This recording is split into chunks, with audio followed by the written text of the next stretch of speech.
बदलते भारत की शान।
सभी जानते हैं कि हमारे मस्तिष्क से ही नियंत्रित और संचालित होती है हमारी सारी गतिविधियां।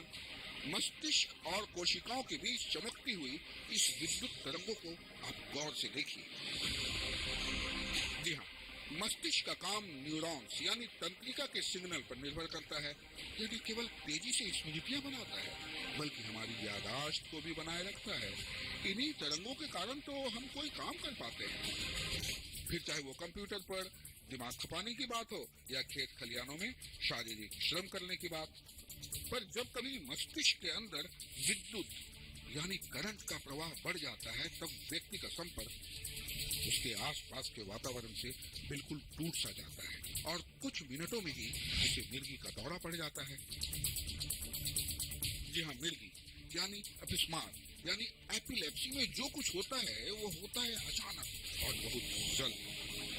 दिमागी संतुलन के बिगड़ते ही मानो मस्तिष्क में थोड़ी देर के लिए ही सही बिजली का तूफान सा आ जाता है। शरीर की सबसे प्रमुख रचनाओं में से एक है हमारा मस्तिष्क। प्रकृति के इस सुपर कंप्यूटर में कई प्रकार की कोशिकाएं पाई जाती हैं। एक अवस्था के बाद धीरे धीरे इनकी संख्या घटने लगती है।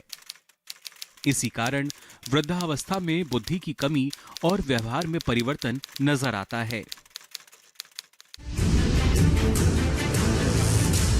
हालांकि सिरदर्द होना आम बात है। शायद ही हम में से कोई ऐसा होगा जिसे सिरदर्द ना हुआ हो।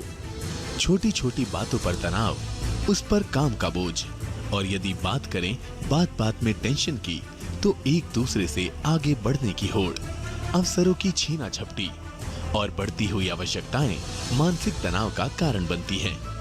क्या करे क्या ना करे, कौन सुनेगा मेरी बात जैसी बातों से न केवल हमारा दिमाग प्रभावित होता है, बल्कि हम मानसिक समस्याओं के भी शिकार हो जाते हैं। लंबे समय तक तनावग्रस्त रहने से सिर दर्द और हेडेक का भी कारण बनता है। जैसे ही आप सामान्य स्थिति से एकदम से तनाव भरे माहौल में पहुंचते हैं, तो सबसे पहले आपका ब्लड प्रेशर बढ़ने लगता है। यदि ये स्थितियां लगातार होने लगे, तो आप माइग्रेन यानी अधकपारी के शिकार हो सकते हैं। सामान्य तौर पर पौधे की रुपाई गुड़ाई करते इस माली को तो देखिए, कितनी निश्चिंतता से काम कर रहा है। इसे जरा भी पता नहीं कि इसके दिमाग की तंत्रिका में कोई हलचल हो रही है। और फिर देखते ही देखते ये माली उठता है और नर्वस सिस्टम के डिस्टर्ब होते ही इसे दौरे पड़ने लगते हैं। जी बस यही है।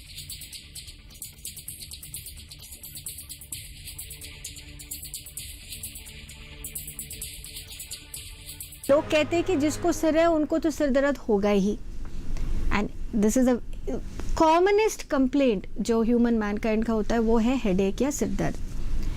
तो क्योंकि इतनी कॉमन है, तो हम लोग ये भी सोचते हैं कि सिरदर्दी तो है, और ये भी कहते हैं ना कि क्या सिरदर्दी वाली बात बता रहे हो, या कहते हैं ये सिरदर्दी का काम है।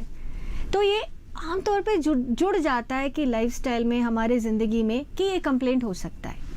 पर कुछ कारण ऐसे भी हो सकता है कि जानलेवा बात भी हो सकती है। लाइफ थ्रेटनिंग डिसीजेस, कुछ आपातकालीन स्थिति भी हो सकती है ये सिरदर्द के कारण। तनाव, अवसाद या क्रोध की स्थिति में भी अत्यंत संवेदनशील स्वभाव वाले व्यक्ति माइग्रेन के शिकार हो जाते हैं। लड़कों के मुकाबले लड़कियों में हार्मोनल उतार चढ़ाव अधिक होता है। यही कारण है कि युवावस्था में लड़कियों को माइग्रेन होने की संभावना ज्यादा होती है। अगर हम पॉपुलेशन की स्टैटिस्टिक्स देखें तो 20% लोगों में माइग्रेन हो सकती है। तो प्राइमरी हेडेक एक बहुत आम बीमारी हो सकता है। और ये भी देखा गया कि अगर हर 5वें आदमी को हेडेक है, इसमें 4 लोग तो महिला होंगे। तो it's very common in women. तो ये कॉमन माइग्रेन है। पर प्राइमरी हेडेक्स माइग्रेन के अलावा भी हो सकता है। एक होता है क्लासिकल माइग्रेन, एक हो सकता है न्यूरैल्जिक पेन्स, एक हो सकता है एटिपिकल फेशियल पेन्स। पर ये प्राइमरी हेडेक्स हम देखा जाए तो ये सबसे कॉमन कारण हेडेक की होती है। और आप लोग ने तो सुना होगा कि टेंशन हेडेक्स के बारे में, ये जो क्रॉनिक टेंशन हेडेक बोलते हैं। अगर लोग कहते हैं कि हेडेक्स बार बार हो रहा है, 10 साल से हो रहा है, 20 साल से हो रहा है, लगता है कि कपड़े बांध ले, ये दिमाग का इतना लगता है कि दिमाग फट जाएगा, तो ये है टेंशन हेडेक्स।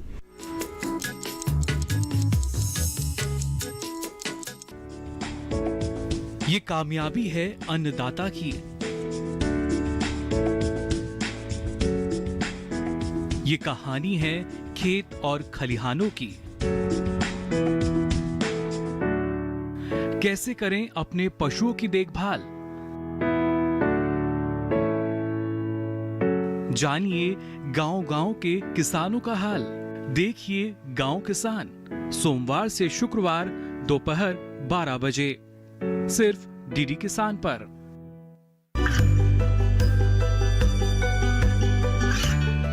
गांवों और पिछड़े क्षेत्रों में सरकारी योजनाओं की जानकारी पहुंचा। देश में कौशल और क्षमता विकास कर ग्रामीणों को सामाजिक बदलाव और विकास से जोड़ने की दूरदर्शन किसान की पहल चौपाल चर्चा देखें सोमवार से शुक्रवार सुबह 9 बजे।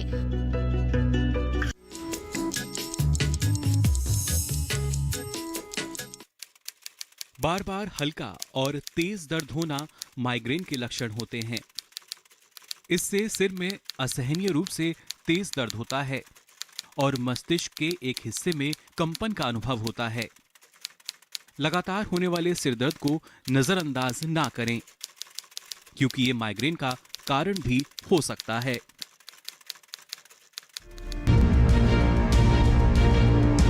ऑक्सीजन और रक्त की कमी से जहां ब्रेन अटैक का रोग शुरू होता है, तो वहीं दिमाग की संक्रमण के कारण मिर्गी हो सकती है। इसी तरह लगातार तनाव और मानसिक व्याग्रता मस्तिष्क और स्नायु संबंधी रोग के कारण बनते हैं।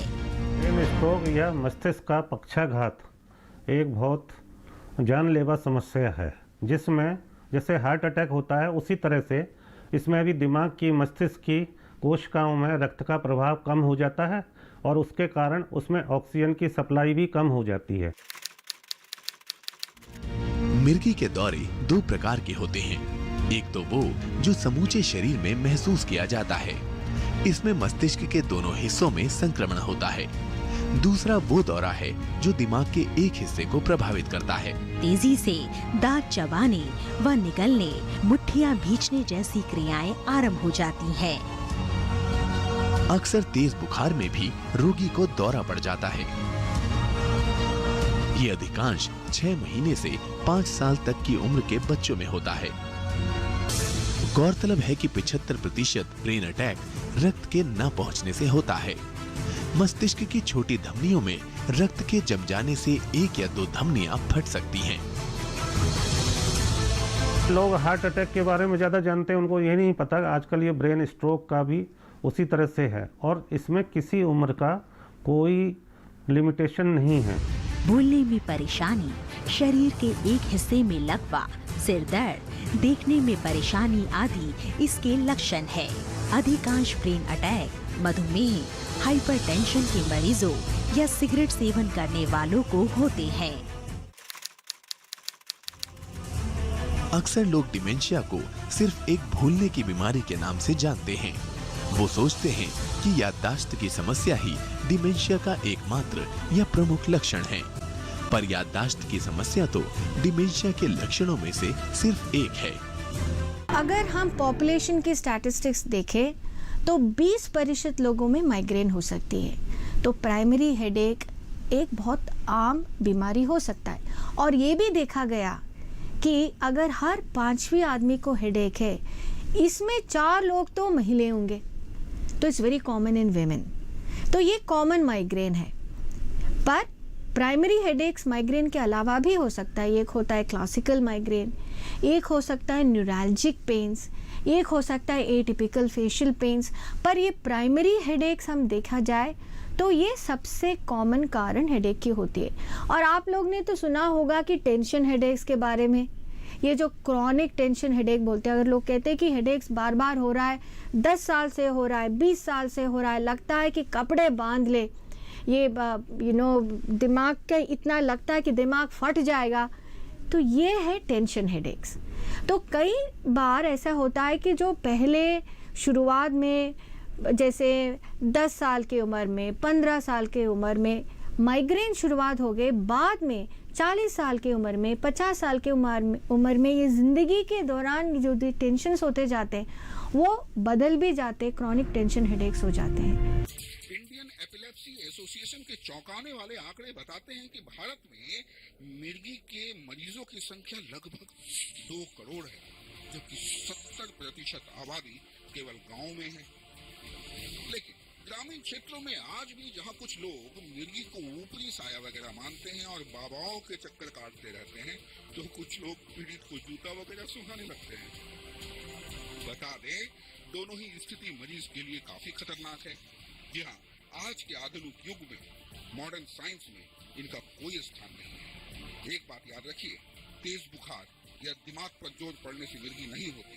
अच्छे भले हंसते खाते खुश मिजाज इंसान को भी मिर्गी हो सकती है। मेहनत करने, थकने या फिर कमजोरी या दुबलेपन से भी मिर्गी नहीं होती। खाते पीते लोगों को भी हो सकती है, लेकिन इसके दौरे जानलेवा नहीं होते। हाँ, दौरे के दौरान गंभीर चोट लगने पर खतरनाक जरूर हो सकते हैं। गौरतलब है कि मिर्गी पीड़ित मरीज सफल और खुशहाल जिंदगी बिता सकता है। जी हाँ, क्योंकि वो न तो पागल होता है, न ही दिमागी रूप से कमजोर। वो न केवल शादी करने के योग्य होता है, बल्कि बच्चे को भी जन्म देने की पूर्ण क्षमता रखता है। इसलिए मानना ही होगा कि मिर्गी एक प्रकार का न्यूरोलॉजिकल डिसऑर्डर है, न कि कोई ऊपरी हवा का असर और न ही कोई पागलपन। इसे इलाज से ठीक कराया जा सकता है। बस जरूरत है तो जागरूकता और जानकारी की, क्योंकि ये बीमारी अधिकतर पहली बार शुरू होती है बचपन या फिर कह लें किशोरावस्था में, जो बाद में समाप्त भी हो जाती है। लेकिन गर्भावस्था यानी प्रेगनेंसी के दौरान सही देखभाल करानी चाहिए। सही देखभाल से शिशुओं में इस बीमारी पर अंकुश लगाया जा सकता है। जी हाँ, हमारा मकसद आपको जागरूक बनाना है। इसलिए भ्रांतियां और अंधविश्वास से ऊपर उठकर जरूरत है जागरूकता की और भेदभाव से दूर सामाजिक सहयोग और समस्याओं के प्रति सकारात्मक सोच और नकारात्मक दृष्टिकोण को चुनौती देने।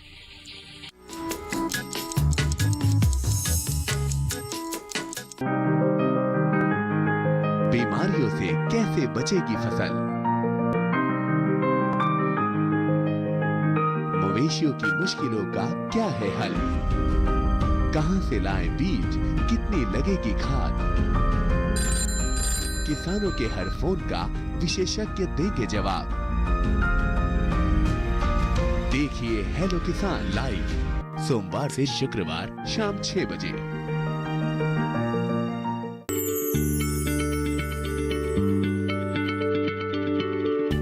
क्या आप किसी बीमारी से परेशान हैं? चाहते हैं डॉक्टर की सलाह? तो हम हैं आपके साथ। बताएंगे आपको जीने की राह। समस्याएं आपकी, समाधान देश के मशहूर विशेषज्ञों के। घर बैठे बात करें देश के जाने माने डॉक्टरों से। हमारे लाइव प्रोग्राम स्वस्थ किसान में हर शनिवार शाम 6 बजे से 7 बजे तक।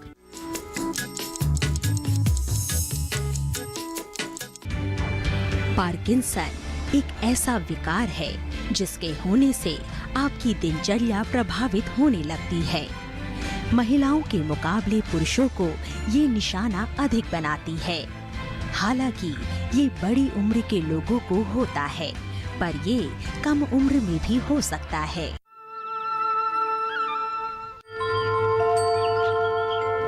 धीरे से पैरों को मिलाएं पवन मुक्तासन के लिए। दोनों हाथ जंघों के पास,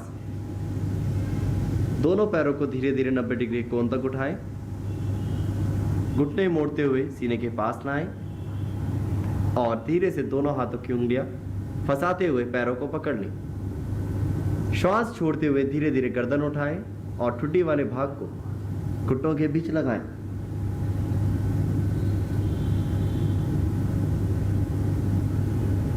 धीरे धीरे वापस आएं। हाथों को ढीला छोड़ें, पैरों को सीधा करें और धीरे धीरे पैरों को वापस ले आएं।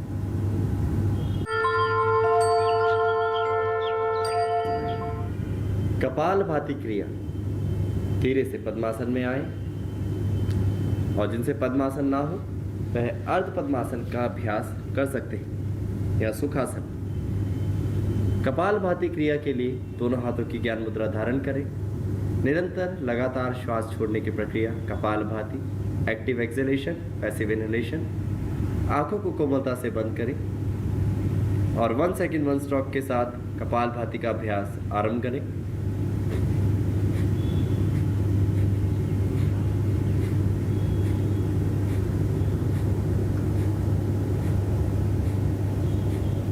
लंबा श्वास भरें, श्वास बाहर करें। कपालभाति क्रिया कई प्रकार के रोगों को दूर करने में सहायता प्रदान करती है और षटकर्म क्रियाओं में सबसे अंतिम क्रिया कपालभाति क्रिया है।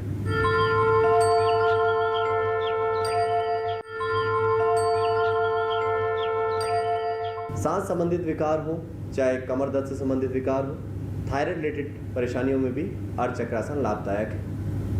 दोनों हाथों को कमर पे रखें, कोहनियों को समीप करें, श्वास भरते हुए गर्दन को पीछे की ओर ले जाएं और धीरे धीरे प्रयास करें अपने सीने वाले भाग को आकाश की ओर ले जाने का। सामान्य श्वास के साथ इस आसन में बने रहें। धीरे धीरे श्वास भरते हुए वापस आए और धीरे से हाथों को वापस ले आए। अगला आसन कटी चक्रासन। धीरे से दोनों पैरों में कंधे जितना अंतर दें। दोनों हाथों को अगल बगल से सामने की ओर ले आएं और धीरे धीरे शरीर को दाईं तरफ मोड़ें। इसमें शरीर का नाभि से ऊपर का भाग दाईं तरफ मुड़ेगा। ध्यान रहे कमर का निचला हिस्सा सीधा रहे। सामान्य श्वास के साथ स्थिति में बने रहे। यह आसन डायबिटीज के लिए लाभदायक है। धीरे धीरे वापस आए। यही अभ्यास विपरीत दिशा से। एक आसन यदि आप बाईं दिशा से करते हैं तो उसको दाहिनी दिशा से करना आवश्यक है। धीरे धीरे वापस आए। हाथों को वापस ले आए और पैरों को मिलाएं। पादहस्तासन मेरुदंड को लचीला करने के लिए और पाचन तंत्र के लिए बहुत लाभदायक आसन। तो पहले पादहस्तासन के लिए दोनों हाथों को सामने ऊपर की ओर उठाएं, शरीर को खींचें और श्वास छोड़ते हुए सीधी कमर के साथ नीचे जितना सहज हो हाथों को जमीन पर लगाएं। सर्वाइकल स्पॉन्डिलाइसिस वाले, लंबर स्पॉन्डिलाइसिस जिनको पीड़ा है वो ना करें। धीरे से हाथों को पंजों के पास ले आएं और सिर वाले भाग को नीचे की ओर ले जाने का प्रयास करें। यदि जिनसे इतना ही हो पाए इतना करें। आवश्यकता नहीं है आप ज़्यादा जाने की कोशिश के लिए अपने पेट और कमर पे खिंचाव दें। श्वास भरते हुए वापस आएं। धीरे धीरे हाथों को सीधी कमर के साथ वापस ले आए। अब हाथों को अगल बगल से वापस ले आए।